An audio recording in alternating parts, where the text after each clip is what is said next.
অনেক দিন থেকেই আমার একটা পাহাড় কেনার শখ, কিন্তু পাহাড় কে বিক্রি করে তা জানি না। যদি তার দেখা পেতাম, দামের জন্য আটকাতো না। আমার নিজস্ব একটা নদী আছে, সেটা দিয়ে দিতাম পাহাড়টার বদলে। কে না জানে পাহাড়ের চেয়ে নদীর দামই বেশি।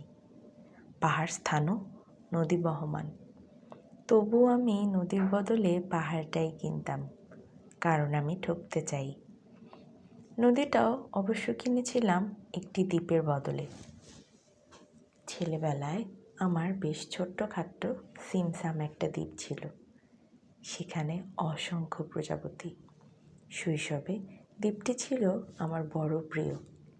আমার যৌবনে দ্বীপটি আমার কাছে মাপে ছোট লাগলো। প্রবাহমান ছিপছিপে তন্বী নদীটি বেশ পছন্দ হলো আমার।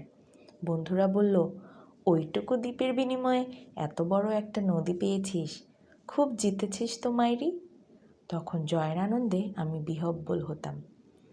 তখন সত্যিই আমি ভালোবাসতাম নদীটিকে।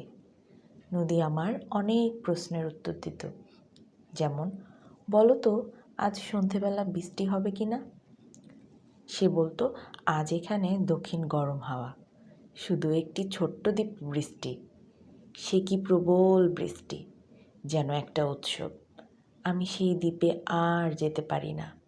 সে জানতো, সবাই জানে, শৈশবে আর ফেরা যায় না। এখন আমি একটি পাহাড় কিনতে চাই।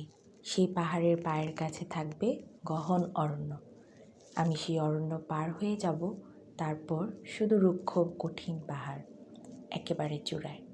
মাথার খুব কাছে আকাশ, নিচে বিপুলা পৃথিবী, চরাচরে তীব্র নির্জনতা।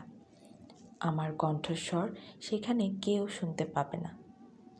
আমি শুধু 10 দিককে উদ্দেশ্য করে বলবো, প্রত্যেক মানুষই অহংকারী। এখানে আমি একা, এখানে আমার কোনো অহংকার নেই।